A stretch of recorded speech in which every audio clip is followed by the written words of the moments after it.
안녕하세요. 자, 우리 2023년 국가직 7급 대비 인사 조직론 과목 지금까지 쭉 들어왔죠, 그죠? 기존의 기출 문제와 그 다음에 예상 문제를 포함해서 320문제를 쭉 풀어봤습니다. 아마 여러분들이 그 정도 문제를 가지고도 기존의 행정학에서 인사행정론이나 조직론을 공부했기 때문에 인사 조직 중리 시험에 인사 조직론 과목 바로 시험 준비가 충분할 거라고 생각합니다.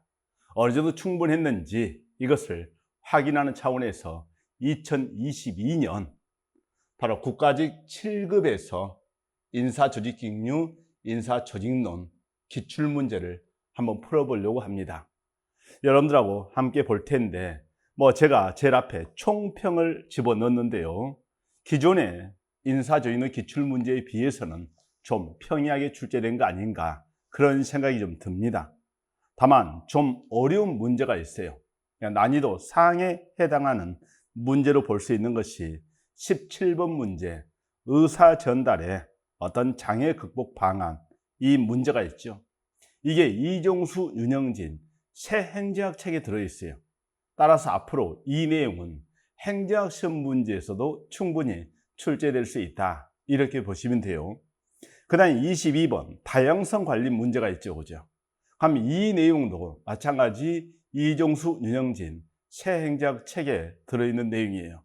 따라서요 이종수, 윤영진 새 행정학 책의 내용이 2022년 초에 전부 개정되면서 이런 새로운 내용이 좀 들어왔는데 그런 내용 등이 시험 문제 실제 출제되고 있다 하는 것이죠. 그 새롭게 들어온 내용 중에 행정학 시험에서는 바로 2022년에 넛지론이 나왔죠. 그리고 2023년 시험에서 우리가 공공가치 관리론 이런 내용도 나왔습니다. 자, 그래서요 다시 한번 제가 이종수, 윤영진 바로 새 행정학 책의 내용은 꼼꼼하게 검토해서 그죠? 내가 행정학 어떤 모의고사 추가 문제로서 일부 제공을 해 드릴 거예요.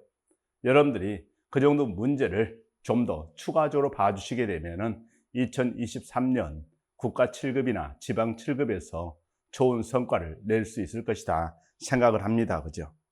자, 그래서요 이 정도 두 문제 정도가 난이도 상에 해당한다 하게 되면은 이 두 문제 정도가 여러분들이 정답을 고르기 어려웠을 수 있다 하는 것이죠, 그죠? 나머지 문제는 대부분 정답을 골라낼 수 있었을 거예요. 자, 그 생각을 하게 되면은 이 정도 난이도로 구성된 시험 문제라면은 여러분들이 25문제니까 88점 이상은 바로 맞춰야 될 것이다 이렇게 생각합니다. 자, 그러는데 제 입장에서는 한 92점 이상 맞아줬으면 좋겠다 이렇게 생각을 하지요, 그죠? 그래요, 당부사항 되어 있는데 그것은 일반적인 내용이니까 여러분들이 읽어보는 걸로 하시고요. 바로 1번 문제부터 보는데 좀 쉬운 문제는 쉽게 갑시다, 그죠? 320문제 풀면서 여러분들이 시간을 많이 할당을 했을 텐데 여기에 기출문제 내용에서 우리가 익히 알고 있는 내용은 좀 쉽게 가도 괜찮지 않겠느냐 그런 생각이 듭니다. 문제 1번 돼 있죠. 우리가 폐쇄형 그 다음에 개방형 이런 내용을 쓰고 있죠, 그죠? 개념 간단합니다. 폐쇄형은 최하 직급만 신규 채용하고 나머지 상위 직위에 대해서는 바로 조직 내에서 어떤 경쟁을 통해서 임용하는 것이죠. 그래서 외부 임용하는 것이 배제된 그런 상태라고 볼 수 있겠습니다. 이런 경우에 외부의 전문가 영입이 쉽다 어렵다? 어렵다 하는 것이죠. 그리고 공직의 최하 직급에 임용되어서 바로 공직에서 계속 근무를 하기 때문에 바로 꾸준히 어떤 교육 훈련도 좀 받아야 될 것이고 그 다음에 경력도 발전시켜 나가야 되겠죠, 그죠? 자, 그래서 보통 폐쇄형과 계급제의 바탕을 둔 직업 공무원제에서 우리는 교육 훈련이라든가 경력 발전 이런 것이 중시된다는 사실을 여러분들이 알 수 있을 겁니다. 자, 그 생각을 하면서요 보게 되면은 정답하는 것은 2번 내용으로서 쉽게 알 수 있겠죠, 그죠? 개방에 비해 내부 승진 기회가 많다. 그 말은 좋지만은 바로 공무원의 경력 개발을 위한 교육 훈련을 경시한다 했는데 폐시행위에서 오히려 계속해서 공직의 이 일, 저 일을 맡아서 계속 해야 되기 때문에 이러한 교육 훈련, 경력 개발이 중시된다. 그렇게 볼 수 있겠죠. 그죠? 자, 그 정도 생각을 좀 해 두시면 될 것 같고요. 그죠? 그 다음에 문제 2번 돼 있습니다. 직무급 하는 제도가 있죠. 그죠? 그럼 이럴 때 사람의 어떤 능력이라든가 근성, 연수를 고려하는 것이 보통 계급별 호봉제 해서 계급제에서 이야기를 하고 있죠. 그죠? 그러나 직위분류제에서는 직무의 종류와 책임 권한들을 바탕으로 바로 어떤 보수를 책정하게 되는데 이게 직무급이잖아요. 그러니까 동일 노동에 대한 동일 보수, 이렇게 해서 공평한 보수체계 확립을 강조하죠. 그죠? 특히 직무급 체계에서는 이러한 직무의 종류와 책임 권한도를 이야기했지만은 특히 책임 권한도 이게 굉장히 중요하죠. 그죠? 자, 그래서요, 우리가 이러한 직무급 체계를 확립하기 위해서는 직위분리제 수립 절차에서 이 책임 권한도를 평가를 해야 되잖아요. 그죠? 그리고 책임 권한도를 평가해서 직급이나 직무 등급 이게 설정이 되었을 때 우리는 직무급 체계의 수립이 그죠? 가능하다는 겁니다.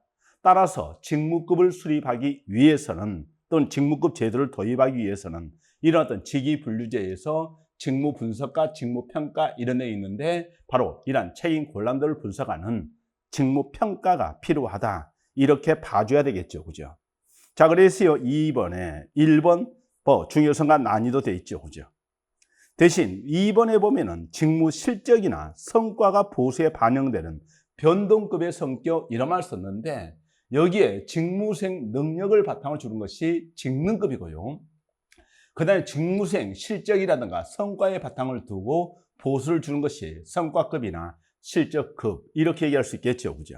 그럼 2번 내용 하는 것은 아무래도 성과급이나 실적급에 대한 설명이 될 것이고 3번 이야기했죠. 직무평가를 통해서 우리가 이런 어떤 책임 권한도의 상대의 가치를 그저 따져본 후에 거기에 맞추어서 우리가 어떤 보수를 책정하기 때문에 이러한 직무급 체계 확립을 위해서는 직무의 상대의 가치를 결정하기 위한 직무평가가 선행될 필요가 있다 했습니다. 그리고 4번 동일 직무 동일 보수하면서 보수의 공평성 이 내용을 이야기하고 있죠. 그죠? 그렇게 봐주시고 문제 3번은 간단하죠. 부서 간에 어떤 갈등이 있을 때 그걸 조정하는 방법을 이야기합니다. 그죠?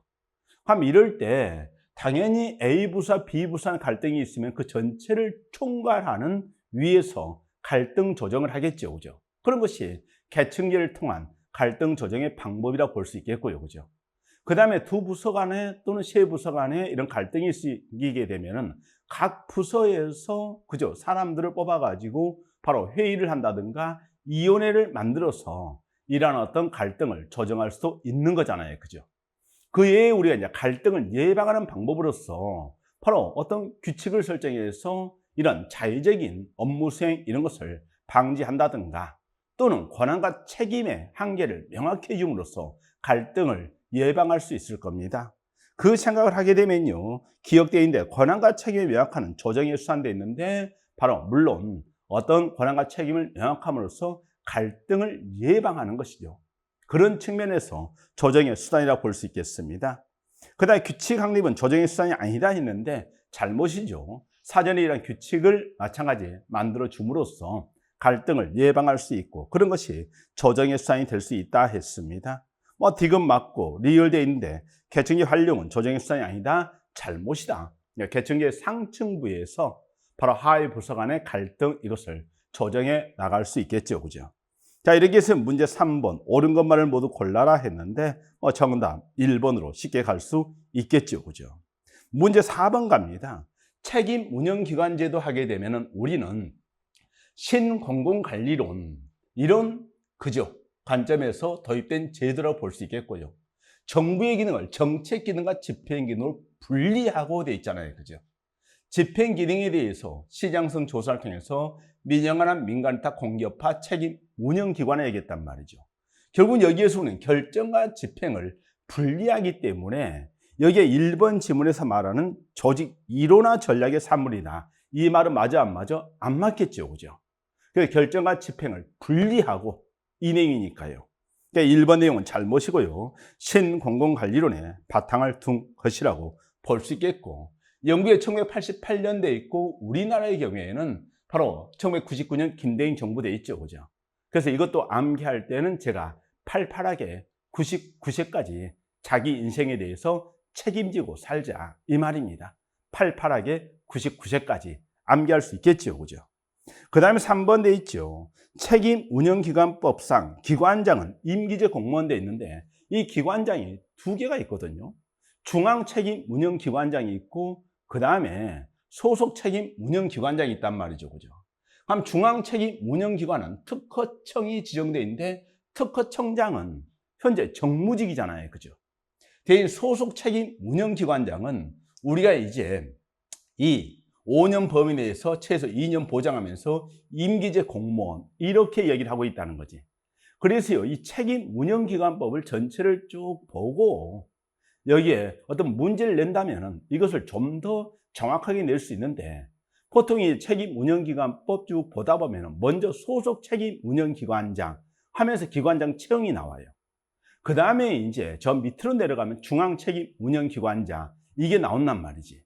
그러다 보니까 보통 이제 기관장 이런 어떤 임용 관련해 가지고 소속 책임 운영기관장을 중심으로 문제를 많이 출제하게 되는데, 거기에서는 임기제 공무원 이렇게 하면은 맞는 표현이라고 볼 수 있겠습니다. 그러나 중앙 책임 운영기관의 경우에는 바로 중앙행정기관인 청 단위에서 지정을 하는 것이고, 이 청장하는 것은 일부 특정직도 있지만은 대부분 여기 정무직입니다.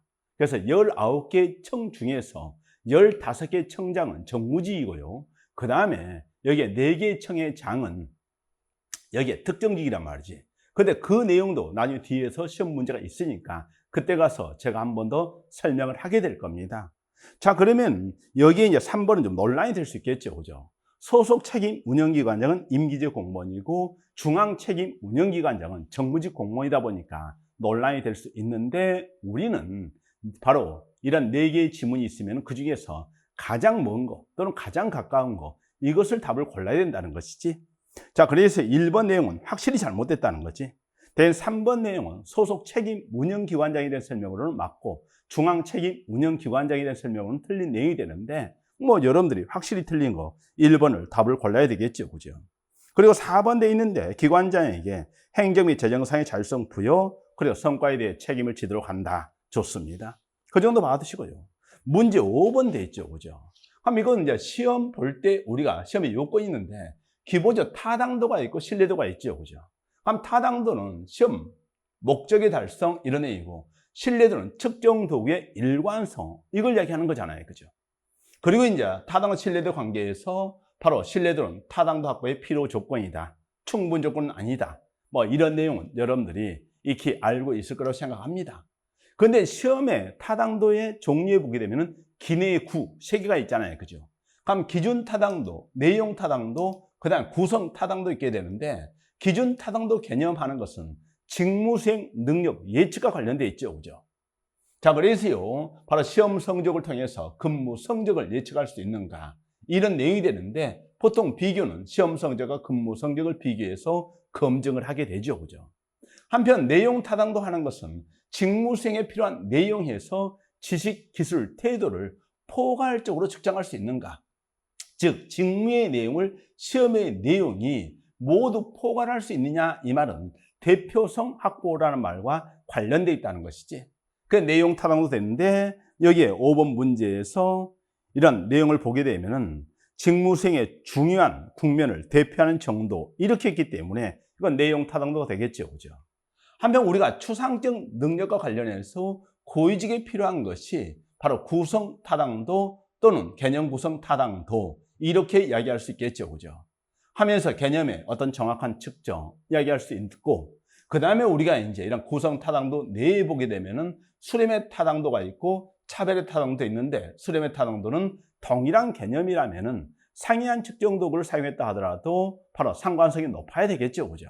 대신 차별의 타당도 하는 것은 상이한 개념이라면 동일한 측정 도구를 사용했다 하더라도 바로 이런 상관성이 낮아야 될 것이다. 이렇게 보시면 되지요.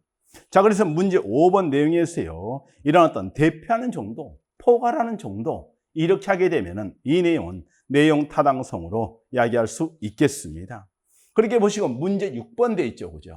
바로 우리가 연금 이것을 지급하는데 기금제가 있고 비기금제가 있고 기여제와 비기여제 돼 있는데 이 기금제 하는 것은 기금을 어느 정도 적립을 시켜야 되겠죠, 그죠?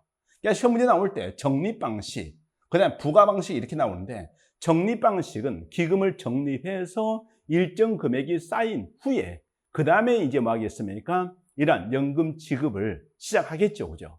그럼 기금이 일정 기간 동안 쌓여야 되기 때문에 이럴 때 바로 이러한 연금 개시 비용이 좀 많이 든다, 이런 말 쓰게 되는 것이죠, 그죠? 대신요, 부과 방식은 올해 예산에 들어와 있는 어떤 세액 가지고 올해 이제 뭡니까? 연금 지급을 해 나가기 때문에 이것은 이런 개시 비용이 적게 든다, 이런 말입니다. 한편 기금이 쌓여 있으면은 이런 기금에 대해서 관리하는 것 자체가 또 복잡하고 관리 비용이 많이 들 수 있겠죠, 그죠? 그리고 이제 기금을 쌓아놨는데, 예를 들어서 100조를 쌓아놨는데 여기에 어떤 기금이, 그죠? 인플레 심할 경우에는 화폐의 어떤 실질 가치가 떨어지잖아요, 그죠?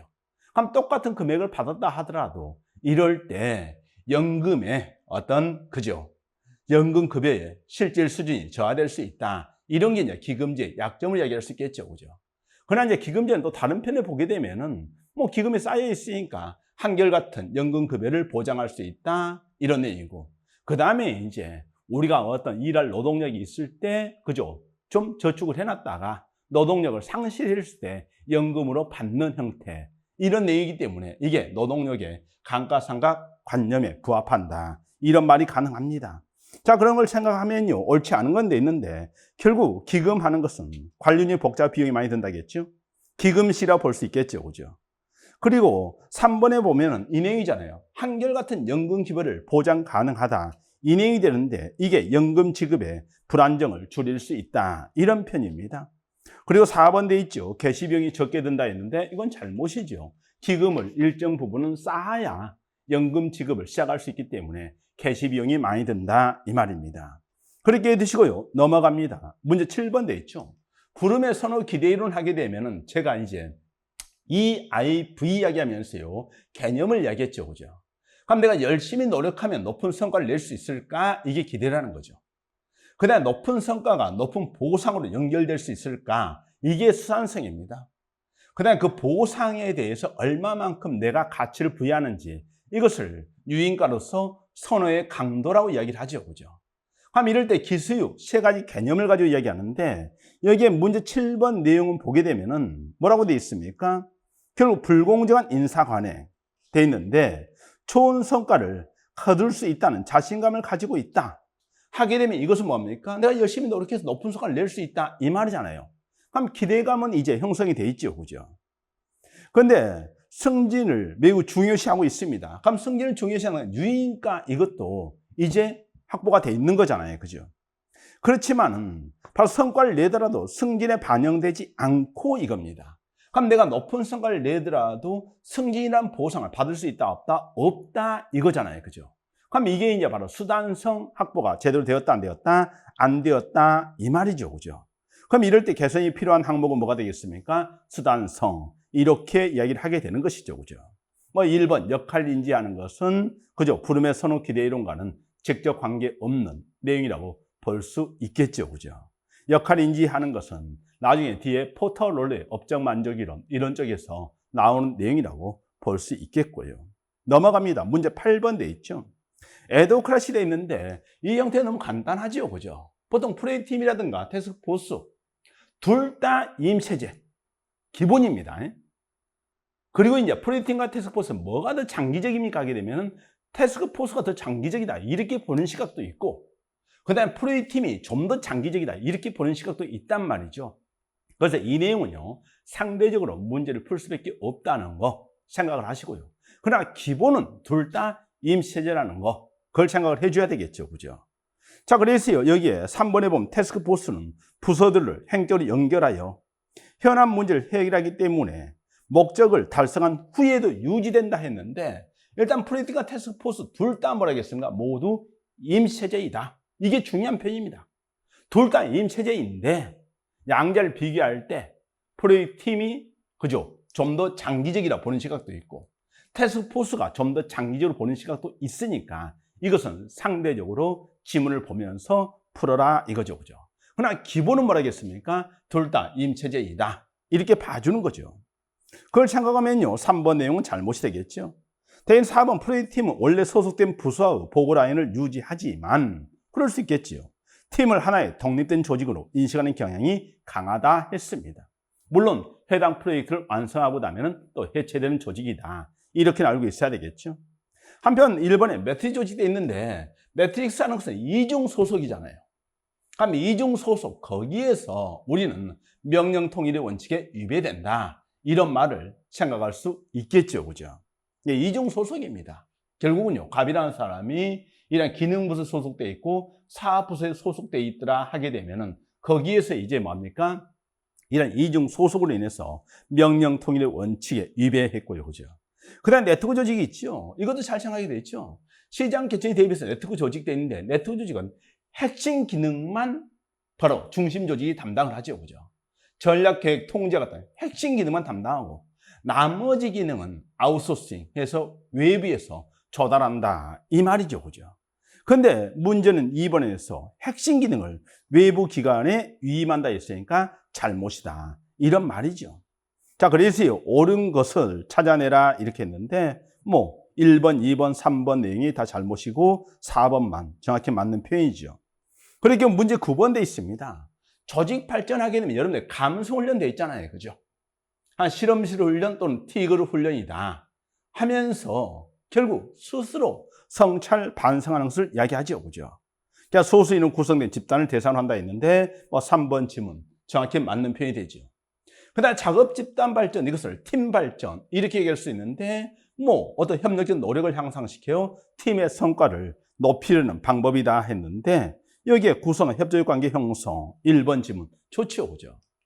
그 다음에 우리가 태도조사 한류 기법 때 있는데 모든 구성원들이 함께 설문지를 개발하고 설문을 조사하고 그 다음에 여기에 어떤 평가 이런 것들을 해나가면서 그죠? 한류시켜 나가는 것이죠. 태도적 한류는 구성원의 태도를 체계적으로 조사하고 그 결과를 구성에 한류시켜 개선 방안을 찾는다 했습니다. 그 다음 과정 상담되어 있잖아요. 그죠? 업무 수행 과정이죠.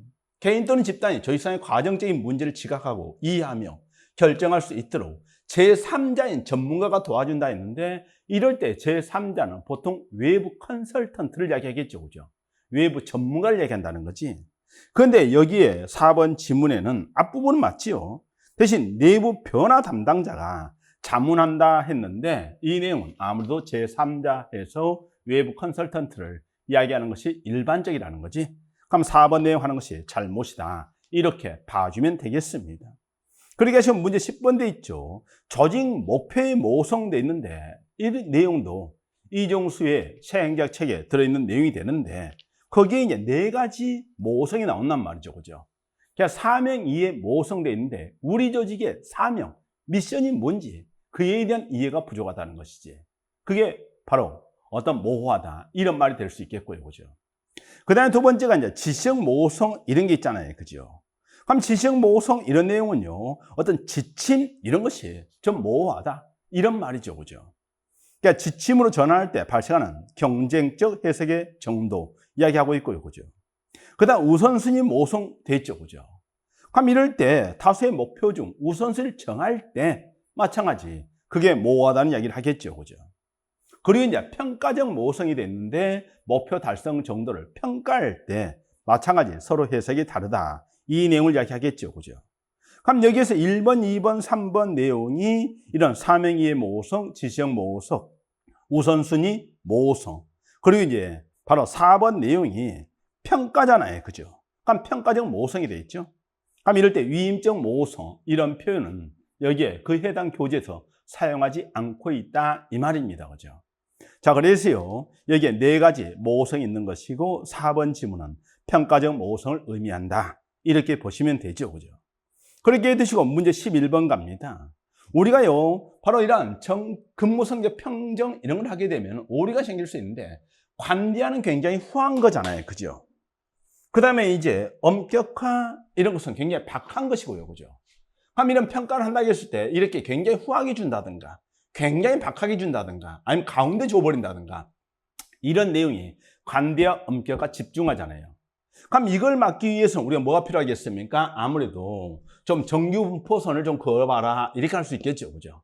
이게 이제 바로 강제 배분을 통해서 그죠? 분포 비율을 강제하는 그런 내용이라 얘기할 수 있는데 이런 관대화 경향이나 엄격화 경향이라든가 집중화 경향을 막기 위해서 강제 배분이 필요하다. 그럼 1번과 4번 내용은 맞는 표현이 되겠죠. 그죠? 한편 연쇄 효과 이런 게 있잖아요. 그죠? 그럼 연쇄 효과는 어떤 전반적 인상이나 다른 평정 요소의 결과에 의해서 영향을 받는 현상 돼 있잖아요. 그죠? 그래서요, 바로 어떤 대체하는 것을 보통 하나의 평정 요지에 하나의 평정 요소만을 배열시키는 방법 또는 각 평정 요소별로 모든 비평정자를 순차로 평정하는 방법 이런 걸 이야기한단 말이죠. 그죠? 그러나 도표식 하는 것은 뭡니까?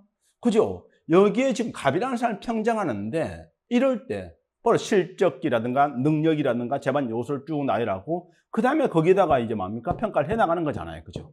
하면 도표식 평정법에서 오히려 연쇄 오류가 발생할 가능성이 높다는 것이죠. 그죠? 뭐 하나 더 생각한다면 행태 기준 평정척도법하고 행태 관찰 평정척도법이 있을 때 인사행정을 통해서 좀 더 공부해야 됩니다. 앞에서 나온 내용이고요. 그럼 이럴 때 행태 관찰 평정척도법에서 또 연쇄 오류가 생길 수 있다. 이 내용도 알아줘야 되죠. 그럼 2번 내용 잘 모시고요. 그 다음에 근접 효과하는 것은 바로 시간적 오류와 관련되어 있는데 우리 시간적 오류하는 것은 바로 첫머리 효과가 있잖아요. 그죠? 초기 없죠. 그러니까 막바지 효과는 것이 최근의 실적에 바탕을 두고 평정하는 것이죠. 그럼 이런 어떤 시간적 영향을 받지 않기 위해서 1년 내내 요소들을 평가해서 합산하면 되겠네요. 독립된 평가센터를 둔다든가 목표관리 평정을 한다든가 바로 중요 사건을 그때그때 기록을 해둔다든가 이런 내용이죠. 그죠? 자, 그래서요 3번 내용 하는 것은 중요 사건 기록법 맞는 표현이라고 볼 수 있겠습니다. 자, 그래서요 여러분들이 옳지 않은 것은 돼 있는데 2번 지문 잘못이 되겠죠. 그죠? 그 정도 받으시고요. 그 다음 문제 12번 돼 있죠. 소청심사제도 하는 게 있습니다. 그럼 우리가 이제 소청심사위원회 하는 것은 바로 행정기관의 경우에는 바로 인사혁신처 소수 두고 있고 그 다음 독립기관은 바로 독립기관 중앙인사관장기관에 별도 설치 이 내용을 썼지요. 그리고 소청심사위원회 위원장 1명을 포함한 5명 이상 7명 이하의 상임위원과 상임위원 수의 2분 이상인 비상임위를 구성하되 위원장은 정무직이다. 이렇게 얘기했죠. 그죠? 그 외에도 이제 이원이 될 수 없는 사람인데 정당의 당원이라든가 선거 입후보자 이들은 이원이 될 수 없다. 이것도 생각을 해줘야 되죠. 그죠? 그래서 소청심사에 대상돼 있는데 바로 이 소청심사의 대상은 뭐였습니까? 결국 여기에 어떤 징계 처분 그 밖에 그 의사에 반하는 불리한 처분이나 부작위에 대한 소청을 심사한다고 했죠. 그죠? 그래서 이런 징계 처분이 있고 기타 의사에 반한 불리한 처분도 있고요. 그죠? 부작위 이런 내용을 썼죠. 그죠? 대신 제외되는 사항이 있다는 거죠. 특히 승진 탈락이라든가 근무성적 평정 결과 이런 것은 소청심사 대상에서 제외되는 게 있고요. 그 다음에 이제 고충심사 대상이 있잖아요. 그죠? 그래서요, 이런 어떤 고충심사 대상인지 소청심사의 대상인지 이런 것도 구분을 좀 해줘야 되고요. 그 다음에 이제 심사 규정 이런 게 있죠. 거기에 보게 되면 일반적인 소청 사건의 결정은 최저기온 3분의 2 이상 출석과 출석인 과반수 합의되어 있는데 대신 파해 강정이 있는 것이 중징계잖아요. 그죠?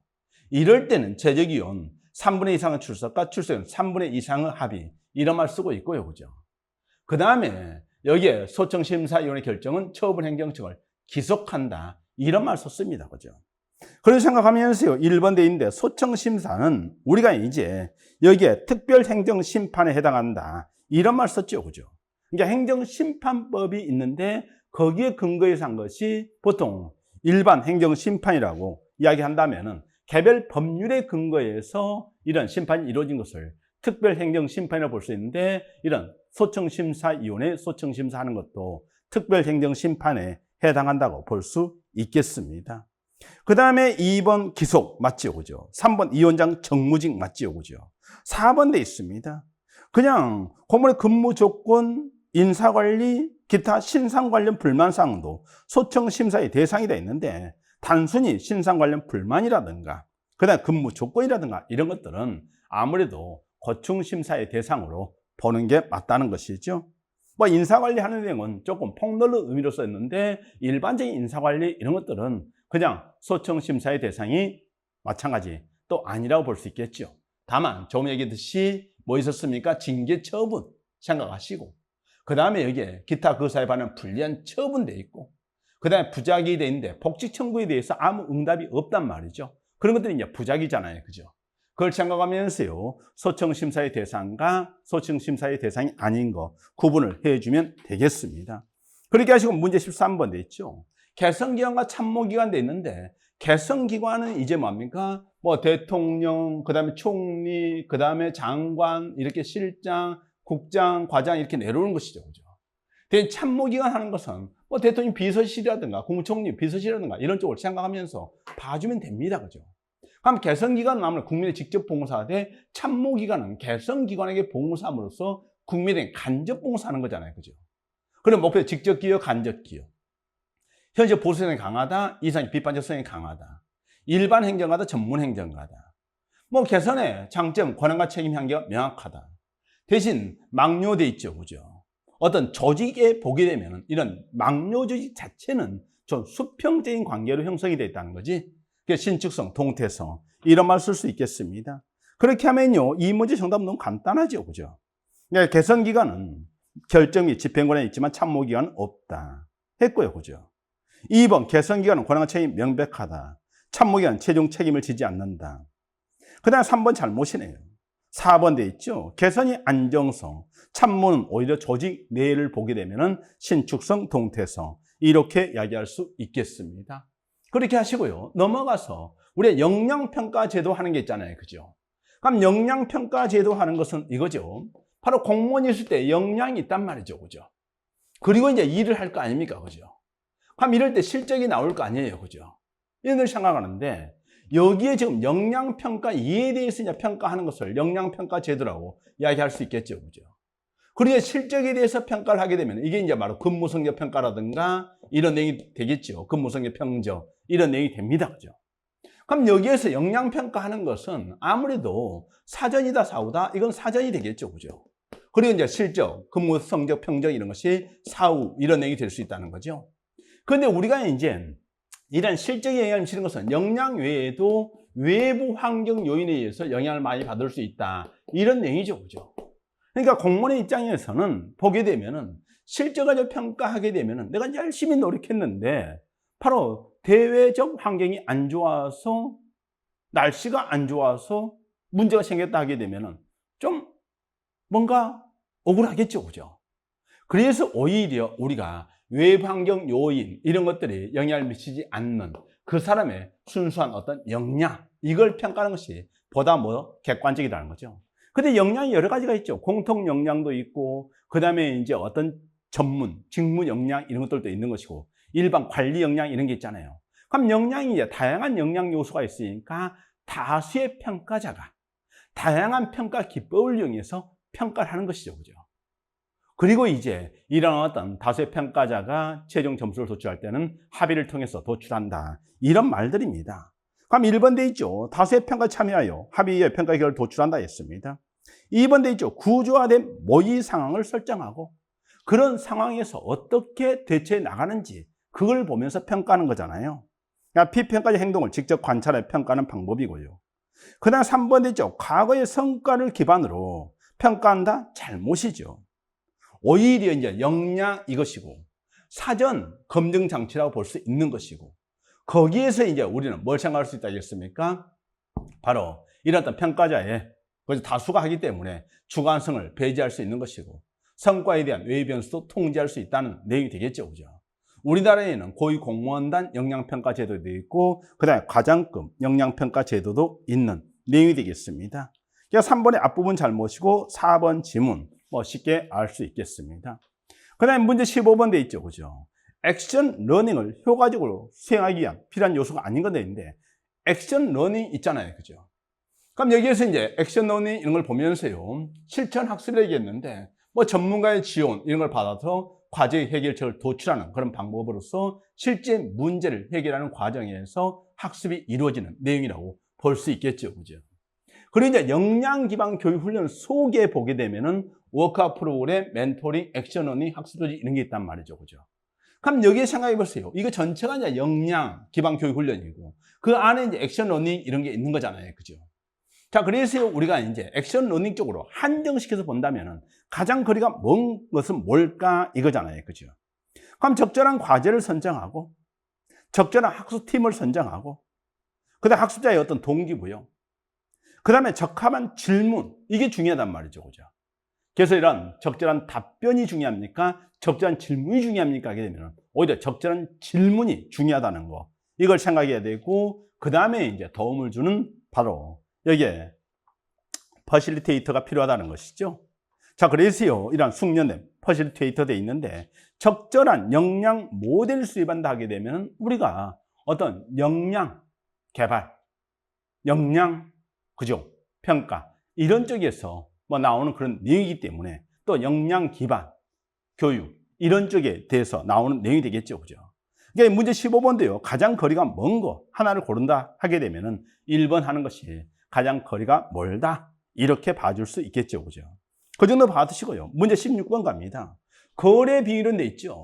우리 알파 행자 책은 조직론에서는 거래 비율론과 주인 대인율을 간단히 설명하고 있고 대신 행자의 접근 방법에서 신제도주의에 대한 설명을 할 때 합력선택제도주의, 역사제도주의, 사회제도주의 그리고 합력선택제도의 범주에 공공선택론이라든가 거래비율은 주인 대리인이론, 공의제 이론 등이 있기 때문에 그 파트에서 거래비율론과 그 다음에 주인 대리인이론 자세히 설명을 하고 있습니다. 근데 이제 거래비율은 돼 있는데 바로 우리가 시장에서는 이제 외부에서 뭐 물건을 조달을 하잖아요. 그죠? 그런 것이 이제 거래 외부화 이런 내용이 됩니다. 그죠? 근데 완전 경쟁 시장이라면 다수의 생산자와 다수의 소비자가 있기 때문에 거래비용이 많이 들어간다 안 들어간다? 안 들어간다는 거죠. 왜? A가 나를 설득하려면 B나 C나 D 얼마든지 다른 사람을 선택할 수 있으니까요. 근데 불안정 경쟁 시장에서 자산의 전속성을 위해서 소수자와 어떤 반복적인 거래를 해야 되고 그 다음에 이제 불확실성 상태 그리고 이제 내가 상대방에 대해서 정확히 모든 것을 알 수 없기 때문에 제한된 합리성 상대방 그걸 이용해서 어떤 기회주의 행태를 보인다 하게 되면은 이럴 때는 내가 속지 않기 위해서 많은 뭡니까? 협상에 소요되는 비용들이 들어가겠죠. 그리고 이런 분쟁이 발생하면은 바로 분쟁 관련 비용도 들어가겠죠. 그죠? 이런 식 거래 비용입니다. 그럼 이럴 때 거래 비용이 발생한다 하게 되면 이럴 때는 차라리 조직 내부화시켜서 바로 함께 반복적 일을 하면 좋잖아요. 그죠? 그럼 반복적으로 일을 하게 되면은 이제 연속적, 적응적 의사결정이 가능해지기 때문에 이런 제한된 합리성도 완화시키고 기회주의 행태도 줄일 수 있는 것이고 정보의 밀집성 이런 것들도 즉 정보의 편제성도 줄일 수가 있다 이거잖아요. 그죠? 그걸 생각하면서요. 여기에 1번 내부 조직은 정보의 편제성으로 되어 있는데 이 내부 조직이라는 게 뭡니까? 결국 개청제이고 거래 내부화 이겁니다. 바로 조직 내부화 시킨 거잖아요. 그죠? 그걸 생각하면서요. 편제성이란 문제를 줄이는 데 기여한다 했죠. 내부적인 시장보다 기회주의 행동을 적발할 수 있는 가능성이 더 높다 했습니다. 왜? 계속 반복해서 같이 일을 하니까. 어제는 발견 뭐 있다 하더라도 오늘은 발견할 수 있겠죠. 그죠? 그런 내용입니다. 한편 3번 점이 좀 논란이 되거든요. 이런 게 개념을 이야기하면 차단 전속성, 한 전속되는 성질이 있느냐 없느냐 이걸 생각하는 거잖아요. 전속성이 높다, 낮다 이렇게 표현할 수 있겠죠. 그죠? 그러다 보니까 이 전속성의 개념 자체만 이야기하면은 특정한 거래에 사용된 자산의 이전 가능성이 낮은 것을 의미하죠. 그죠? 전속성이 높다는 것은요. 이전 것은 낮은 것을 의미한단 말이지. 그러다 보니까 학생들이 이것은 틀린 거 아닙니까? 그런데 우리가 이제 어떠한 성질 이야기했을 때 능률성 하면은 능률성이 높은가 낮은가 이런 내용이죠. 마찬가지 시장성, 시장성이 있는가 없는가 이런 내용을 또 이야기할 수 있겠죠. 그죠? 그래서 여기에 내용에서도 마찬가지 이 문제를 해석을 할 때 전속성은 바로 전속의 성질이 있는지 없는지, 그 말은 자산의 이전 가능성이 있는지 없는지를 의미한다. 이렇게 해석을 할 수밖에 없는 거예요. 그러니까 3번은 일단 논란이 되니까 세모를 일단 해줄 수도 있겠죠. 근데 4번을 봅니다. 다수자 교환 관계가 지배하는 상황에서는 기회주의적 행동이에 시장이 제 기능을 할 수 없을 가능성이 높다 했는데, 조금 전에 완전 경쟁 시장은 다수의 생산자와 다수의 소비자가 있기 때문에 내가 얼마든지 바로 생산자를 선택해서, 그죠? 여기 어떤 거래를 할 수가 있는 거잖아요. 그죠? 그럼 이런 다수의 생산자가 있을 경우에는 오히려 거래비 이런 것이 많이 소요되지 않는다. 이 말이죠. 그죠? 그럼 이럴 때는 시장이 정상으로 작동할 수 있겠죠. 그죠? 그러니까 다수적 교환관이 지배하는 상황에서는 바로 여기 어떤 상대방의 기회주의 행동을 할 수 있는 가능성이 줄어든다. 이런 말이죠. 그럼 시장이 제 기능을 할 수 있을 것이다. 이 말입니다. 대는 소수자 교환관계도 있잖아요. 그죠? 이런 경우에는 아무래도 거래비용이 좀 크게 발생할 수밖에 없고, 이럴 경우에는 거래비용이 크게 발생하기 때문에 시장이 제 기능을 발휘하기 쉽다, 어렵다? 어렵다. 이렇게 봐주는 것이죠. 그죠? 이 정도 생각을 좀 해두시면 좋고요.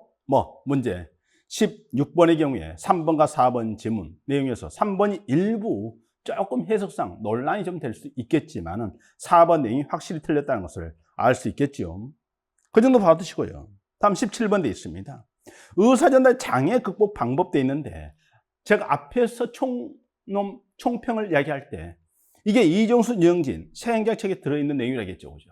이런 내용이 새롭게 들어오면서요, 우리가 이제 꼼꼼하게 살펴봐야 이런 내용들도 문제로 만들어낼 수 있고 그렇단 말이지. 그럼 여기에 1번 돼 있는데, 일단 정보의 우선순위를 설정한다, 처리한다. 그럼 여러분, 정보의 우선순위를 설정한다는 것은 여러분들에게 정보가 굉장히 뭡니까? 많다는 거지. 그럼 이럴 때 중요한지 중요하지 않는지, 긴급한지 긴급하지 않는지, 이런 것들을 가지고 정보의 우선순위를 설정해서 바로 중요한 정보부터 뭡니까? 그죠? 해소를 또는 처리를 해 나가야 되겠죠. 그죠? 그래서 우리가요, 우선 장애 요인 보게 되면은 발신자 수신자와 관련된 요인도 있고, 그 다음 수단 매개체와 관련된 요인도 있죠. 그죠? 그리고 조직 구조와 관련된 요인도 있습니다. 근데 여기에서 이제 우리가 이런 어떤 극복 방안을 보게 되면 정보 과부하하게 되면은 시기 조절, 정보량을 표준화하는 방법, 우선순위 설정 돼 있죠. 그죠? 순위가 낮은 타인에게 처리, 그 다음에 조직의 분권화 하면 중간층 이하에게 바로 정보 처리를 분산시키는 것이고, 비서나 참모를 확충하는 방법도 생각해 볼 수 있다 하는 거잖아요. 그죠? 그러니까 정보의 우선순위를 설정하여 처리하면 되는데, 이거죠. 그죠? 우선 설정해서 우선 높은 것은 자기가 처리하고 낮은 것은 타인에게 처리하게끔 하는 방법도 있는데, 이것은 뭡니까? 정보 과부하에 대한 대처 방안이라는 거죠. 그래서 수신자의 수용 거부로 인한 장애가 극복된다 했는데, 수신자가 이런 것들을 수신을 거부한다, 이렇게 이야기를 하고 있는데, 정보의 우선순위를 설정해서 처리한다 하더라도 상대방이 발신자를 불신해 가지고 그걸 수용 거부할 수 있잖아요. 그죠? 그러니까 우선순위 높은 정보를 전달한다, 어쩐다, 그런다고 처리되는 게 아니죠. 그죠? 그러니까 논리적인 생각을 좀 해줘야 되는 부분이 되는데, 이것은 결국은 우선 설정해서 높은 것은 내가 처리하고 낮은 것은 타인에게 처리하게 한다 하면, 이것은 바로 내가 처리해야 될 정보가 지나치게 많을 때, 그게 이제 정보의 과부하에 대한 어떤 처리 방안이 될 것이다, 이겁니다. 2번 대조 계층제에서는 상관과 부하, 그리고 권한과 책임의 차이, 이런 것들이 많죠. 그죠? 그리고 이제 상관에게는 듣기 좋은 말만 하고, 상관이 듣기 불편한 이야기들은 좀 여기 하지 않는다든가, 이런 문제도 생길 수 있잖아요. 그죠? 그럼 결국은요, 계층제 계급성과 이해, 부생, 상징, 이걸 강조한다. 계급성을 강조한다. 그러면 이럴 때 계층제에서 일어났던 뭡니까? 그죠? 어떤 정보의 왜곡 현상, 이런 것은 더 커지겠죠. 그죠? 그 정보의 왜곡과 단절이 감소된다 했으니까 잘못이 되는 거죠. 그리고 3번 돼 있죠. 정기적 회의 등 시기 조절을 통해서 정보량을 표준화하면은 바로 정보의 과부하로 인한 장애가 극복된다 이건데, 시기 조절에 의해서 정보량을 이런 표준화하는 방법, 이걸 이야기하는 거죠. 그죠? 그럼 3번 내용, 이것은 정확히 맞는 표현이 되겠죠. 그죠? 4번 점이 좀 어렵습니다. 왜곡과 누락을 극복하기 위한 과외성 방법은 되는데, 과외성은 둘 이상의 장치를 두는 것, 이런 내용을 얘기했잖아요. 그죠? 그러니까 하나의 메시지를 전달할 때도 여러 개의 채널을 통해서 전달한다, 이런 것이 과외성이죠. 그죠? 근데 여기 내용을 보니까요, 메시지 내에 편파가 개재됐다고 보일 때 그에 맞서는 편파를 모셔가도록 해서 차이 있는 해석을 뽑아내는 것이다. 그러니까 반대쪽에 어떤 내용을 찾아내서 그저 해석해 보는 것이죠. 그 내용을 우리는 베리피케이션에서 바로 확증이다 이렇게 표현했습니다.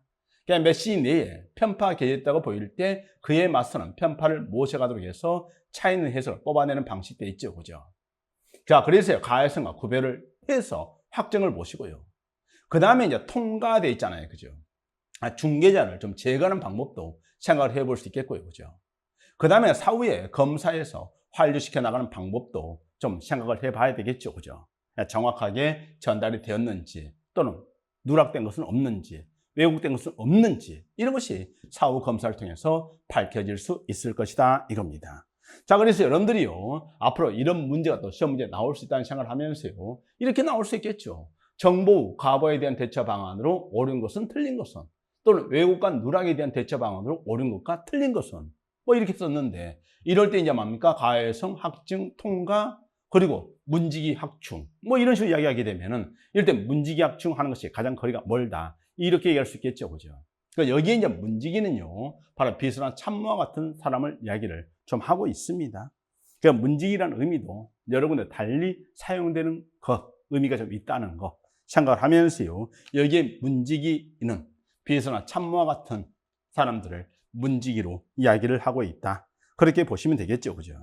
그러니까 17번 옳은 것은 돼 있는데 정답하는 것은 뭐 3번 내용으로 가면 되겠죠. 그죠? 문제 18번 갑니다. 리더십 이론 돼 있잖아요. 그죠? 많이 봤죠? 아미 오브를 생각하면서 여기에서 우리가 이제 블레이크와 모튼의 리더십 훈련 프로그램 이런 내용을 썼잖아요. 그죠? 기억번 돼 있는데 블레이크와 모튼의 관리망 이론 돼 있는데 이게 관리 격자도 관리망이잖아요. 그죠? 거기에서 이제 이런 어떤 생산 지향과 그 다음에 관계 지향 이런 것이 둘 다 높은 쪽을 우리는 팀 형성형이다. 그리고 이게 가장 이상적 유형이다. 이렇게 이야기를 한 것이죠. 그죠? 자, 그래서 업무와 인간의 관심이 모두 높은 리더십이고요. 그 다음 리은돼 있는데 셀프 리더십은 스스로 자기 자신을 관리하는 것이죠. 그죠? 잘 생각해 보세요. 그런데 니은을 보니까 조직 구성인 스스로 자신들을 리드하는 셀프 리더가 되도록 도움을 주는 리더십이요. 그럼 셀프 리더가 된 거, 자기 관리를 자기가 하는 거, 이게 셀프 리더십이란 말이지. 근데 셀프 리더가 되도록 도움을 주는 리더십이다. 그럼 위에서 주겠죠, 그죠? 이것을 우리는 뭐라고 합니까? 슈퍼 리더십이라고 합니다. 그래서 이게 이제 제가 한성대 특임 교수로 있잖아요, 그죠?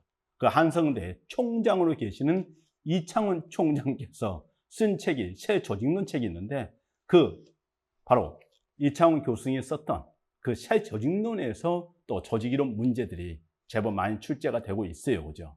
자, 그래서요, 여기에 새 조직론, 거기에서 슈퍼 리더십과 셀프 리더십을 구별을 하고 있다는 거지. 자, 그러면서 여러분들이 제가 해설에서 이야기하고 있듯이 바로 셀프 리더가 되도록 도움을 주는 리더십. 이것을 슈퍼 리더십이라고 하는 것이고, 대신 셀프 리더십은 부하가 스스로 자기 방향성과 통제를 가지고 자신을 리드하는 리더십을 의미한다 했습니다. 그럼 니은하는 것은 잘못이 되겠죠. 그죠? 기억은 들어가고 니은은 빠져야 될 것이고 이겁니다. 그럼 니은이 빠지는 순간에 결국 1번과 2번 내용을 가지고 판단해야 되는데 디귿 있죠. 피들러 돼 있죠. 그죠? 그럼 피들러 내용은 여러분들이 업무전 직원적인 나누고 LP척들을 이용해서 바로 측정을 했다겠죠. 그럼 니을번 지문이 벌써 잘못이죠.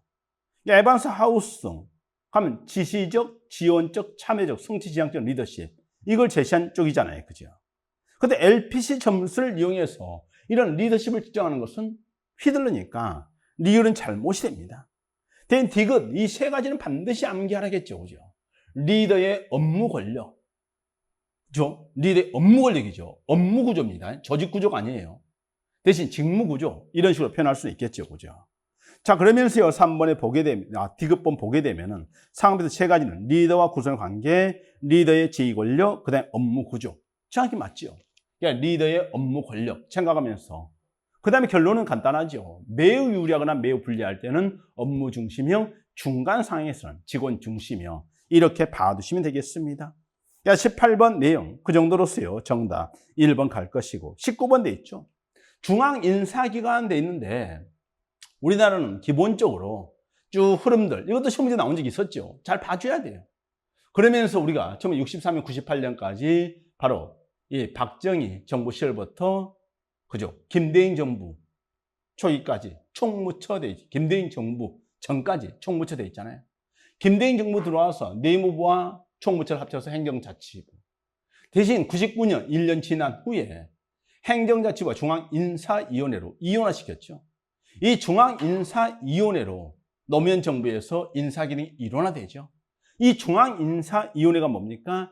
결국 비독립 합의형 조직이잖아요. 그죠? 이원의 형태잖아요. 그죠? 그걸 생각하시고요. 이명박 정부에서 중앙인사위원회 폐지하면서 행정안전부. 박근혜 정부에서 명칭을 안전행정으로 바꿨다가 세월호 사건 이후에, 그죠? 국민안전처를 만들면서 인사혁신처도 같이 만들었죠. 그죠? 그래서 국무총리 소속으로 이런 인사혁신처를 만든 부분이 되겠습니다. 그걸 생각하면서 1번, 잘못이네요. 그죠? 운영된 적이 없다? 있었죠. 김대중 정부, 그 다음 노무현 정부에서 중앙인사위원회를 생각하면 되니까요. 2번 됐죠. 현재 미개 중앙인사기관 됐는데 이건 뭐예요? 바로 인사관리처잖아요. 1978년 이후 인사관리처. 이걸 생각하시고. 그 다음에 이제 그것은 비독립 단독형이죠. 그리고 독립합의형으로서 소청심사위원회. 이걸 생각해도 되겠죠. 그죠? 자, 그래서 2번 돼 있는데, 마찬가지 잘못이고요. 3번 돼 있죠. 우리나라 중앙인사기관은 인사혁신처잖아요. 그럼 3처, 법제처, 인사혁신처, 식품의약품안전처는 국무총리 소속이죠. 집행부형 기관이다. 그 말은 맞습니다. 그러나 대통령 직속, 이 말은 안 맞죠. 3번 잘못이고. 4번 되죠. 우리나라 중앙인사기관은 공무원교육훈련, 연구개발 및 평가, 교리협력 등을 관장하는 국가공무원 인재개발원을 소속기관 두고 있다 했는데 국가인재개발원 하는 것은 당연히 국가공무원 인재개발원 돼 있는데 이것은 소속기관으로 두고 있죠. 그죠? 자, 그 정도에서요. 여기에 문제 19번 돼 있는데 옳은 것은 돼 있는데 정답하는 것은 4번으로 가겠죠. 그죠? 각각 틀린 내용을 잘 알고 계셔야 된다 이 말입니다. 그렇게 하시고 그 다음에 이제 우리가 공무원 분류돼 있죠. 경력직, 특수 경력이 있고 경력직 일반직 있고 특정직 있고 일반직 기술연구 또는 행정 일반돼 있고 특정직 법검, 외무, 경찰, 소방교육, 군근원정, 경호 암기해야 되고요. 특수 경력직은 차관급 이상 돼 있고요. 그죠? 별정직 국회 수석 전문위원이라든가 비서관 등을 이야기했죠. 그죠? 그걸 생각했고 그 다음에 우리가 이제 전문 경력관이라는 제도가 있는데 그건 일반직에 속한다는 거지. 그럼 일반직은 당연히 어디에 속합니까? 경력직이죠. 그죠? 그러니까 전문 경력관은 계획구분과 직급인 직렬 분류를 적용하지 않은 특수 업무 분야에 종사하는 공무원 돼 있고요. 가군, 나군, 다군을 구분하고 전직 가능하다. 이 말을 생각하시면 됩니다. 대신 공무원 종류에서 이 정도 내용은 여러분들이 반드시 알아두라 했잖아요. 그죠? 자, 그래서 바뀐 내용도 있고 그러기 때문에 알아두라 했는데 15개 청장이 있고 4개 청장대에 있는데 제가 이걸 구분했잖아요. 그죠? 그럼 총 19개 청이죠. 그죠? 그럼 이럴 때 국세, 관세, 조달 쭉 돼 있습니다. 그죠? 근데 이럴 때 검찰총장 검사로 그럼 특정직이죠. 경찰청장이나 해양경찰청장은 경찰공무원으로 그럼 특정직이죠. 그죠? 소방청장은 소방공무원으로 그럼 특정직이잖아요. 그럼 이걸 생각하면 여러분들이 너무 쉽게 이 문제를 풀 수가 있겠죠. 그죠? 그러니까 국세청장 돼 있는데 여기는 이제 정무직. 정무직은 어디에 속한다고 했습니까? 당연히 여기에 특수경력직이잖아요. 대신 경찰청장이나 검찰총장은 바로 특정직으로서 여기에 어떤 경력직이 될 것이고요. 전문 경력관은 일반직에 해당한다고 했잖아요. 일반직으로서 경력직에 해당한다. 이렇게 보시면 되죠. 해당하지 않는 건 돼 있는데 정답하는 것은 1번을 갈 수 있겠고 여러분들이 왜 이런 박스 내용을 다 기억을 하라고 했는지 이제 알겠죠. 그죠? 그래서 여러분들이 정확하게 공부를 해주는 것이 정말 중요하다 이 말입니다. 그렇게 해두시고 문제 21번 돼 있습니다. 공무원의 의무가 아닌 건 돼 있는데 국가공무원법상 돼 있잖아요. 그럼 이럴 때 선형, 품형, 정집 이런 게 있고 그 다음에 종친성, 비복직청 이런 식으로 얘기했고 청렴의 의무 이런 내용에서 이제 금품 받아서는 안 된다. 이런 내용도 있겠죠. 그죠? 그걸 생각하면서 1번 돼 있습니다. 공무원은 직무 내역을 불문하고 그 품위가 손상되는 행위를 하여서는 아니 될 것이고 2번 공무원 직무를 수행할 때 직무상 명령에 복종해야 된다. 복종의 의무 있고요. 그죠?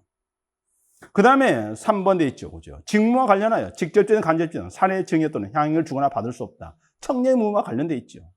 근데 4번은 갑작스럽게 공직자로 나왔단 말이죠. 국가공무원법 하게 되면 이건 공무원에 대한 내용이지 공직자 이렇게 얘기하지 않겠죠. 그죠? 공직자에 보면은 공무원을 포함해서 그죠? 공공기관에 소속 직원 등을 포함한단 말이죠. 그래서요. 공직자는 사적 이해관계에 영향을 받지 않고 직무를 공정하고 청렴하게 수행해야 한다 했는데 뭐 공정, 청렴 이것만 가지고는 이 문제를 풀 수가 없지요. 그죠? 그 청렴도 있고요. 그죠? 그 다음에 공정 이런 말도 있으니까요. 그리고 이 문제를 제대로 풀려면 뭐가 되겠습니까? 공직자냐, 공무원이냐 이 정도를 구별해서 풀어야 될 것이다 이거죠. 21번 문제는 약간 까다로울 수 있는데 뭐 눈치를 챈 사람이라면 또 맞출 수 있지 않았을까 그런 생각이 듭니다. 그죠? 22번 돼 있죠. 제가 다양성 관리 이게 좀 까다롭다겠죠. 그죠? 그럼 다양성 관리 이렇게 하게 되면은 이것은 말 그대로 다양한 구성원들을 어떻게 관리할 것이냐 이걸 생각하겠죠. 그죠? 항상 멜팅 팟 돼 있는데 바로 주류에 동화시키는 방법도 있는데 그 말은요. 다양성을 좀 인정하지 않는 측면이 강하죠. 그죠? 소극적 방법이 됩니다. 대신 샐러드 볼은 각각을 다 인정하는 방법이란 말이지. 이게 좀 더 적극적 방법이다. 이렇게 이야기할 수도 있겠습니다. 근데 이 개념은 이제 파악을 하고 나면 간단해요. 그죠? 근데 여러분들이요, 이 다양성 관리에서 변화의 강성과 가시성, 이걸 구분하기가 참 어려운 내용이 되는데, 여러분들이 일단 기본적으로 이 가시성 내용이 굉장히 어렵단 말이지. 그럼 이게 이제 높은가 낮은가 돼 있는데, 여러분들이, 자, 시각적으로 딱 보니까 이겁니다. 눈에 보니까. 그럼 비주얼리티 이걸 생각하면서요. 시각적으로 딱 보니까 이 말 썼죠. 그죠? 성별 눈에 보이죠? 육체의 차이가 있는지 없는지 눈에 보이죠? 인종이 흑인인지 백인인지 눈에 보이죠? 민족 돼 있는데 이게 참 애매하긴 하는데 어느 정도 눈에 그 민족적 특징들이 좀 나타나잖아요. 그죠? 그래서 게르만족인지, 그죠? 뭐 이런 쪽을 우랄 알타리아 민족인지 뭐 이런 것들이 있는데 사실상 우리가 구분이 쉽지 않는다 하더라도 일단은 눈에 보인가 보이지 않는가 이걸 생각합니다. 인종은 피부색으로 생각을 해볼 수 있겠고 민족은 어떤 시적 특징으로 생각하는 것이고 연령대 있는데 요즘 참 연령 구분도 어렵긴 하지만은 그래도 뭐 50대하고 10대는 구별할 수 있겠죠. 그죠? 뭐 이런 정도 생각을 한번 해보면 돼요. 근데 이 낫다는 것은요, 물어봐야 알아요. 물어보면 알 수 있는데 답변 제대로 안 해주게 되면 알 수가 없죠. 그죠? 눈에는 보여, 안 보여? 안 보인다는 겁니다. 출신 지역. 여러분들이 저한테 제 고향이 어딘지를 물어보면은 제가 전남 장흥, 그리고 상고는 이제 뭡니까? 경상북도 포항에서 10년 살았고, 그 다음에 경기, 서울에서 나머지를 살았다고 보셔도 돼요. 뭐 출신 학교 어딘지 물어봐야 알잖아요. 가족병이 물어봐야, 사회학경 물어봐야, 성적 지향 물어봐야, 성격 물어봐야, 종교도 물어봐야 알죠. 물론 어떤 사람이 뭡니까? 교회 다니들 하게 되면 기독교인가 보다, 뭐 성당 다니면 천주교인가 보다 알 수 있겠지만은, 그러나 이것도 마찬가지 그냥 일반 사람들 보고 턱 알 수 있는 것은 아니잖아요. 혼인 여부 물어봐야 알죠. 동기 요인도 있습니다. 그러니까 이 내용은요, 눈에 보인다는 거. 밑에 내용은 뭡니까? 물어봐야 한다는 거. 가시 낮음 했죠. 그죠? 마찬가지입니다. 직업이 사무직 생산직인지, 이 내용은 이제 어디에서 일하는지 그걸 보면 알아요. 그죠? 그 다음에 직위, 직급 이런 내용이 되는데, 이것도 마찬가지 이제 딱 보니까 이제 뭐가 되겠습니까? 어떤 조직 내에서 자리가 어디 자리에 앉아 있는지 이걸 보면서 알 수 있다는 거지. 숙련도, 용접을 하는데 굉장히 잘하네. 능력, 눈에 보인다는 거지. 바로 어떤 일을 처리했는데 전문성 가지고 있는지 가지고 있지 않는지 눈에 보이더라. 그 다음 언어, 외국어를 유창하게 구사하네. 이것도 눈에 보인다는 거지. 높음이었습니다. 대신요, 교육 수준도 있는데 이 친구가 지금 현재 바로 대학 졸업자인지 고등학교 졸업자인지 이건 물어봐야 알잖아요. 그죠? 그 다음에 정규직, 비정규직인지 물어봐야. 자녀가 있는지 없는지 물어봐야. 정치적 장애가 있는지 없는지 물어봐야. 어떤 가치관을 가지고 있는지 이런 것을 물어봐야. 이 말입니다. 그죠? 이게 어렵다는 거야. 높음과 낮음, 제가 이렇게 설명을 했는데도 불구하고 눈에 보인가, 눈에 보이지 않는가. 그래서 눈에 보이는가, 눈에 보이지 않아서 물어봐야 아는가. 이 내용을 구분을 좀 그렇게 해주면은 좀 더 나을 것이다 이겁니다. 몇 번 보셔야 됩니다. 그러니까 지금 변화 가능성 하는 것은요, 우리가 이제 뭐 성별 바꾸기 어렵잖아요. 육체적 장애 바꾸기 쉽지 않다. 인종, 민족, 연령 바꾸기 어렵고요. 나머지 내용들도 바꾸기 어려운 것들이 있죠, 그죠? 대신 높음 하는 게 있는데 이것은 이제 뭡니까? 직업 바꿀 수 있겠고요, 그죠? 직위, 뭐 시간 지나면서 능력 발전시켜서 바꿀 수 있겠고, 업무 수행력 바꿀 수 있겠고, 전문성 바꿀 수 있겠고, 외국 능력 바꿀 수 있겠죠. 교육수 학력 바꿀 수 있겠고, 정규 비정규 바꿀 수 있겠고, 자녀 나올지 말지 내가 바꿀 수 있겠고, 자녀 유무돼 있잖아요, 그죠? 그 다음에 이제 바로 정신적 장애 이런 것들도 내가 치료 가능하죠. 가치관 바꿀 수 있겠죠, 그죠? 그러니까 바꿀 수 있는가 없는가, 이내 이제 변화 가능성 이걸 얘기했는데요. 이걸 염두에 두면서 이제 지문을 보면 판단해 보죠. 단순히 직업 바꿀 수 있을까 없을까? 그죠? 바꿀 수 있겠죠. 직급 바꿀 수 있겠죠. 교육 수준 바꿀 수 있겠죠. 그럼 변화 가능성이 높다 이 말입니다. 2번 다양성 유형 중 출신 지역 눈에 보여 안 보여? 물어봐야 한다겠잖아요. 학교 어디 나왔는지 물어봐야 알죠. 성적 지향 뭐 물어봐야 알죠. 겉으로 보면 모르지. 종교 물어봐야 알잖아요. 난 가시 높다 했으니까 잘못이 되는 겁니다. 그렇게 했고 그 다음 협의는 균형 인사정책도 있는데 골고루 이걸 생각하면서 보시고 광의는 일과 삶의 균형 정책까지 확대되어 있는데 이런 내용 등이 어떻게 보게 되면 이제 뭡니까? 여성과 관련해서 출산 휴가라든가 육아 휴가라든가 이런 것들도 한번 생각을 해볼 수 있겠죠, 그죠? 그 정도 보시고 그 다음에 이질적인 조직 구성과는 소통과 교류를 통해서 저희 효과성과 만족도를 높이려고 노력한다 했는데 자 22번이 가장 까다로운 난이도 상위에 해당하는 문제에 되어 있는데 결국은 여러분들이 이 1번과 2번 내용 하는 것이 박스 내용을 바탕으로 출제가 되었단 말이죠. 그게 어렵다는 겁니다. 근데 이게요, 인사조직을 공부하는 것이 여러분들이 행정 공부에 큰 도움이 될 수 있을 거예요. 제가 이것은 알파 행정학 진도별 모의고사 문제집에도 집어넣었거든요. 근데 이렇게 넣지 않고 조금 전에 앞에 했던 이런 어떤 다양성 관리에 대한 접근 방법, 이 내용도 포함시켜서 문제를 만들어 내놨어요. 굉장히 어렵다고 하겠죠, 그죠? 그러나 인사조직론에서 출제된 문제가 그 다음에 어디로, 그죠? 행정 시험 문제 충분히 출제될 수 있다는 생각을 하면서요, 공부를 좀 해 두시면 좋겠다 하는 겁니다. 이렇게 22번 옳지 않은 건 돼 있는데 정답 2번 가겠죠, 그죠? 그렇게 하시고 넘어갑니다. 23번 돼 있죠. 주인 대리인 이런 데 있는데 이건 뭐 너무 잘 알죠, 그죠? 그러니까 주인과 대리인 관계에서 정보의 비대칭성, 거기에서 이제 대리인 유리하다겠죠. 기회주의 행태에서 발생하는 문제점 두 가지, 역선택과 도덕적 해이 돼 있죠, 그죠? 이걸 해소하기 위해서는 정보공개를 제도한다든가 그 다음에 바로 감시감 통제를 강화하는데 대리인 비용, 대리 손실을 최소화하기 위해서는 과정 중심의 관리가 아니라 결과 중심의 관리로서 성과급 제도 이런 걸 얘기했죠, 그죠? 그다음 직접 참여도 이야기할 수 있는 부분이 되겠습니다. 이걸 생각하면서 1번 돼 있죠. 역선택과 도덕적 해이 모두 정보의 비대칭성, 이것 때문에 발생하는 거죠, 그죠? 맞죠? 대신 계약 전 정보의 비대칭성, 역선택, 계약 후에 정보의 비대칭성, 도덕적 해이 이야기할 수 있는 겁니다. 2번 됐죠. 주인이 학력 등 자신에 관한 정보를 대리인에게 드러내면 대리 손실을 줄일 수 있다? 말이 안 되죠. 대리인의 기회주의 행태 때문에 대리인이 자기 유리한 것은 주인에게 알리고 불리한 것은 안 알리고 그런 거 있잖아요, 그죠? 그러면 이럴 때 이제 문제가 있으니까 이런 어떤 대리인에 관한 모든 정보를 주인에게 알려줘야 바로 이러한 어떤 주인의 역선택 이런 것들이 좀 줄어들겠죠, 그죠? 그걸 생각하면서요, 여기에 주인이 대리인에게 정보를 드러내는 것이 아니라 바로 대리인이 주인에게 학력 등 자신에 관한 정보를 드러내야 되겠죠, 그죠? 그러면 이럴 때 대리 손실을 줄일 수 있다 이겁니다. 2번 잘못이고요. 3번 돼 있죠. 주인이 차별된 복수의 계약을 제공하여 대리인을 하여금 선택하게 하면 대리 손실을 줄일 수 있다. 이런 말인데 뭐 이런 말은 이런 예를 한번 제가 만들어 봤어요. 계약서 1안이 있어요. 3할 이상 3억 주 대 3할 미만 2억 줄게. 계약서 2안은 2할 오픈 이상이면 2억 5천 주고 2할 오픈 미만 2억 3천 줄게. 뭐 이런 식으로 썼단 말이죠. 근데 이제 여기에서 제가 그 뭐 계약서 내용을 더 만들 수 있어요. 여러 가지 종류를. 근데 여기서 간단히 생각해 볼게요. 저는 예를 들어서 어떤 2할 7%는 칠 수 있는데 3할은 도저히 못 치겠어. 근데 이제 계약서 하나를 가지고 막 할 때는 흥정을 하겠죠, 그죠? 나 3할 이상 칠 수 있으니까 돈 더 주십시오. 할 수 있고 그럴 텐데. 이럴 때 이 계약서 딱 2개를 내밀고 나서 다시 선택을 했는데 내가 지금 내 자신을 알잖아요, 그죠?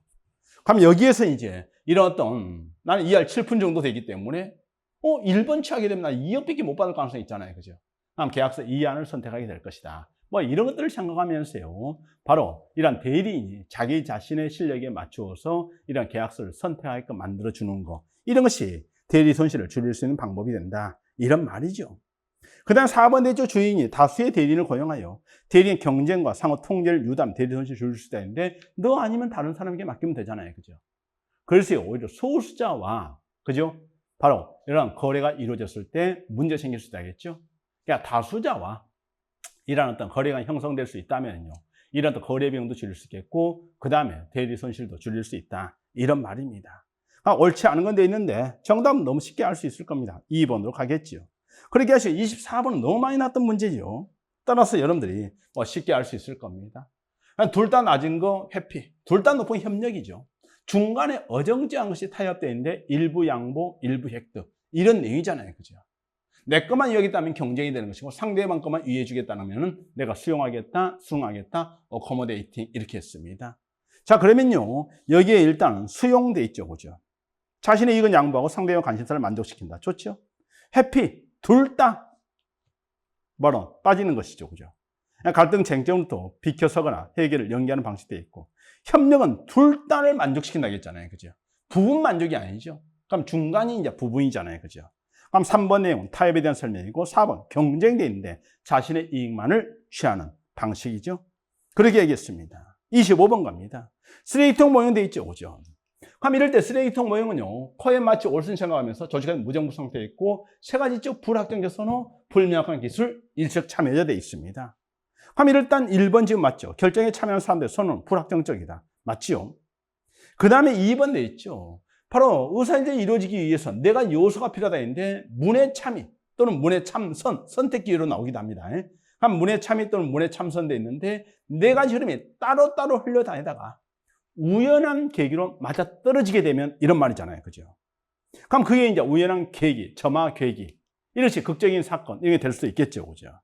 그러니까 의사결정 네 가지 요소를 우연히 결합시키는 충격이라든가 중대한 사건 등을 의미한다 했습니다. 점화 계기 돼 있죠. 그죠? 그걸 생각했고요. 그 다음에 자원의 여유가 있는 경우에는 문제 해결도 준해결될 수 있지만 자원의 여유가 없는 경우에는 짐 빼기나 날치기 됐잖아요. 그럼 짐 빼기 이것이 영어로 이제 플라이트란 말이지. 그럼 이럴 때 플라이트는 날아가기를 기다린다는 겁니다. 그럼 짐 빼기는 뭡니까? 이거 해달라 저거 해달라 하면은 뭡니까? 예 해놓고 나서 뭡니까? 또 미적대고 또 예 해놓고 미적대고 하면은 그럴 때는 다른 기회를 찾아 떠나겠죠. 그죠? 이게 이제 바로 뭡니까? 짐 빼기 내용이 되는데 조직화된 무정부 상태에 인적 물적 자원의 여유가 있을 때 일단 이거 잘못이죠. 자원의 여유가 없을 때 나오는 것이니까요. 그 다음에 맞고 실력에 의존한다. 이것도 잘못이 되겠습니다. 그러니까 짐 빼기 작전은 해설을 보시게 되면 결국은요.